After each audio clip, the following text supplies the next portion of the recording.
नमस्कार, सी न्यूज़ भारत देख रहे हैं आप। मैं हूं अखिलेश पांडे।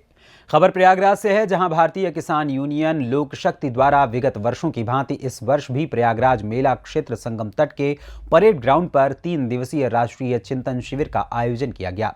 चिंतन शिविर के समापन के दौरान भारतीय किसान यूनियन लोक शक्ति के राष्ट्रीय अध्यक्ष मास्टर शिवराज सिंह से खास बातचीत हुई। उन्होंने यहां पर विशेष बातचीत के दौरान अपनी बात रखी। वहीं राष्ट्रीय चिंतन शिविर में देश के कोने कोने से आए हुए किसानों का जमावड़ा लगा रहा। आपको बता दें कि चिंतन शिविर के लिए शासन प्रशासन द्वारा व्यवस्था ठीक ढंग से कराई गई और प्रशासन पूरी तरीके से मुस्तैद रहा। राष्ट्रीय अध्यक्ष ने कहा कि भारतीय किसान यूनियन लोक शक्ति एक अनुशासित संगठन है, अनुशासन में रहकर संघर्ष करता है। देखिए हमारे संवाददाता अनिल कुमार मौर्य की प्रयागराज से ये खास रिपोर्ट।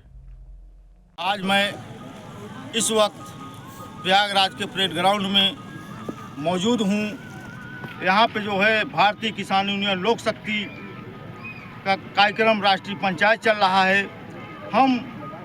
हमारे साथ जो है यहाँ के राष्ट्रीय अध्यक्ष जुड़े हुए हैं। हम यहाँ पे राष्ट्रीय अध्यक्ष जी से बात करेंगे किन मुद्दों को लेकर के जो है यहाँ पे पंचायत हो रही है और किसानों की क्या समस्याओं को लेकर के संघर्ष किया जा रहा है। हम ये राष्ट्रीय अध्यक्ष जी से जानते हैं।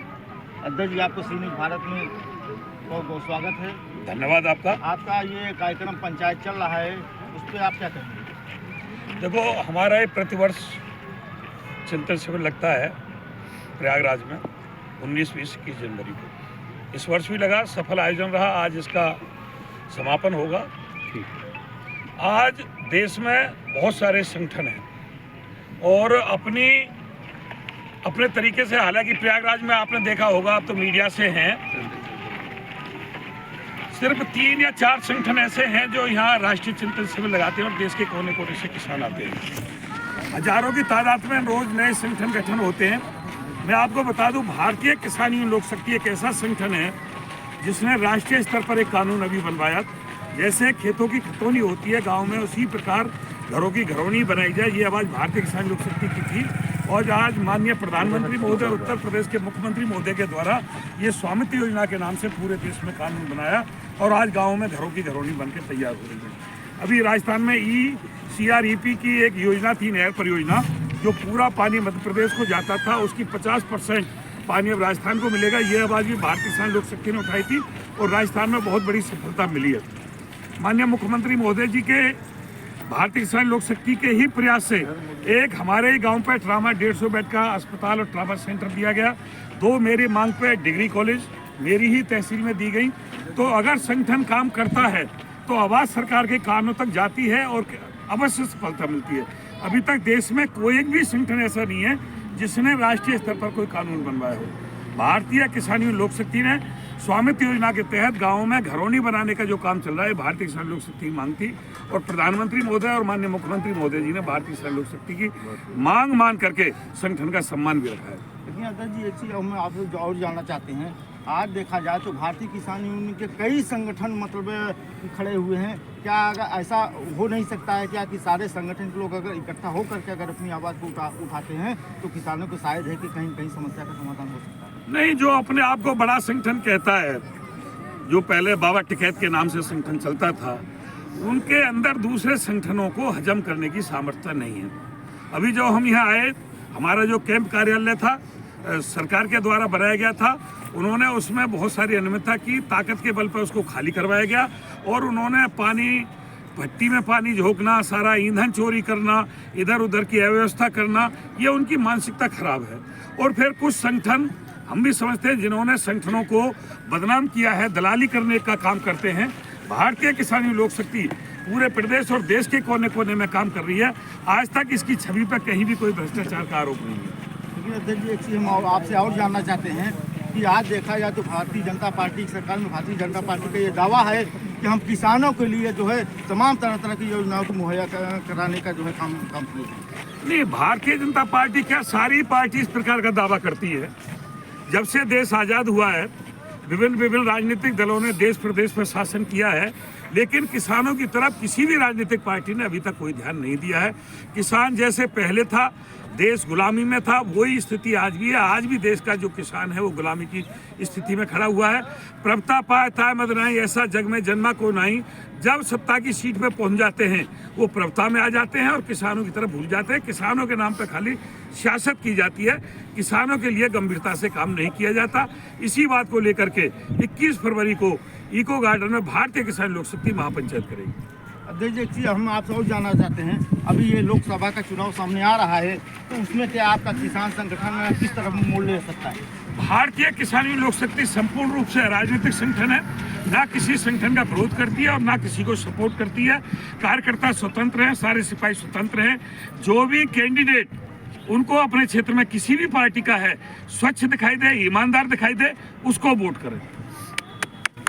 और जानना चाहते हैं, आज देखा जाए तो किसानों के साथ तमाम भले मतलब किसान संगठन काम करता हो, लेकिन कहीं न कहीं फिर भी किसान परेशान है। किसान इसलिए परेशान है कि किसान आज तक किसान नहीं रहा। जब किसान से पूछते हैं आप कौन हो, तो वो अपनी जाति बिरादरी बताता है, मैं जाट हूँ, मैं पंडित हूँ, मैं गुजर हूँ, मैं पटेल हूँ। उसने कभी ये नहीं कहा कि मैं किसान का बेटा हूँ। जिस दिन किसान ये कहने लगेगा कि मैं किसान का बेटा हूँ, उस दिन किसान एकजुट होगा। चूंकि अभी हम जाति बिरादरियों में, राजनीतिक पार्टियों में, राजनीतिक दलों में बटे हुए हैं। मनु जी ने 4 जातियों का अनावरण किया, क्षत्रिय, वैश्य, शूद्र और ब्राह्मण। उसके बाद जाति बनी, कुम्हार हैं, नाई हैं, धोबी हैं। तो ये दर्जी है, ये क्यों बने? ये कर्म के आधार पे बने। जिसने कपड़ा सीने का काम किया वो दर्जी कहलाया, जिसने बर्तन बनाने का काम किया मिट्टी के वो प्रजापति कहलाया, जिसने बाल काटने का काम किया वो नाई कहलाया। लेकिन कृषि प्रधान देश में जिसने खेती का काम किया वो कभी किसान नहीं कहलाया। किसान नाम की कोई जाति इस देश में नहीं बनी, और इसलिए नहीं बनी क्योंकि देश में 80% किसान है। और आज देश में धर्म और जाति की राजनीति हो रही है। अगर किसान की जाति होती तो किसान के नाम पर वोट पड़ती। जब किसान वोट करता उस समय किसान नहीं रहता। वरना आज देश के किसान को किसी भी राजनीतिक पार्टी को वोट ना करके ईमानदारी में नोटा दबाना चाहिए। अध्यक्ष जी, और जानना चाहते हैं कि अगर किसानों की समस्याओं का समाधान नहीं हुआ तो आगे की रणनीति आपकी क्या रहेगी? हम आंदोलनकारी हैं। हमने आपको बताया भारतीय किसान लोक शक्ति ने 2 सफलता भी बहुत बड़ी जीती है। नहर परियोजना की अभी राजस्थान में जीती है और स्वामित्व योजना के तहत घरौनी की पूरे देश में जीती है। आंदोलन करते रहो, ज्ञापन देते रहो और अपनी आवाज़ उठाते रहो। मीडिया चौथा स्तंभ है, ये हमारी आवाज़ को सरकारों के कानों तक पहुंचाती है। अभी हमारी बहुत बड़ी मांग है, जैसे हमारी BSF होती है उसके तर्ज पे ASF का गठन किया जाए, एग्रीकल्चर सिक्योरिटी फोर्स। और मैं जहाँ किसान इसलिए परेशान है कि किसान आज तक किसान नहीं रहा। जब किसान से पूछते हैं आप कौन हो, तो वो अपनी जाति बिरादरी बताता है, मैं जाट हूँ, मैं पंडित हूँ, मैं गुजर हूँ, मैं पटेल हूँ। उसने कभी ये नहीं कहा कि मैं किसान का बेटा हूँ। जिस दिन किसान ये कहने लगेगा कि मैं किसान का बेटा हूँ, उस दिन किसान एकजुट होगा। चूंकि अभी हम जाति बिरादरियों में, राजनीतिक पार्टियों में, राजनीतिक दलों में बटे हुए हैं। मनु जी ने 4 जातियों का अनावरण किया, क्षत्रिय, वैश्य, शूद्र और ब्राह्मण। उसके बाद जाति बनी, कुम्हार हैं, नाई हैं, धोबी हैं। तो ये दर्जी है, ये क्यों बने? ये कर्म के आधार पे बने। जिसने कपड़ा सीने का काम किया वो दर्जी कहलाया, जिसने बर्तन बनाने का काम किया मिट्टी के वो प्रजापति कहलाया, जिसने बाल काटने का काम किया वो नाई कहलाया। लेकिन कृषि प्रधान देश में जिसने खेती का काम किया वो कभी किसान नहीं कहलाया। किसान नाम की कोई जाति इस देश में नहीं बनी, और इसलिए नहीं बनी क्योंकि देश में 80% किसान है। और आज देश में धर्म और जाति की राजनीति हो रही है। अगर किसान की जाति होती तो किसान के नाम पर वोट पड़ती। जब किसान वोट करता उस समय किसान नहीं रहता। वरना आज देश के किसान को किसी भी राजनीतिक पार्टी को वोट ना करके ईमानदारी में नोटा दबाना चाहिए। अध्यक्ष जी, और जानना चाहते हैं कि अगर किसानों की समस्याओं का समाधान नहीं हुआ तो आगे की रणनीति आपकी क्या रहेगी? हम आंदोलनकारी हैं। हमने आपको बताया भारतीय किसान लोक शक्ति ने 2 सफलता भी बहुत बड़ी जीती है। नहर परियोजना की अभी राजस्थान में जीती है और स्वामित्व योजना के तहत घरौनी की पूरे देश में जीती है। आंदोलन करते रहो, ज्ञापन देते रहो और अपनी आवाज़ उठाते रहो। मीडिया चौथा स्तंभ है, ये हमारी आवाज़ को सरकारों के कानों तक पहुंचाती है।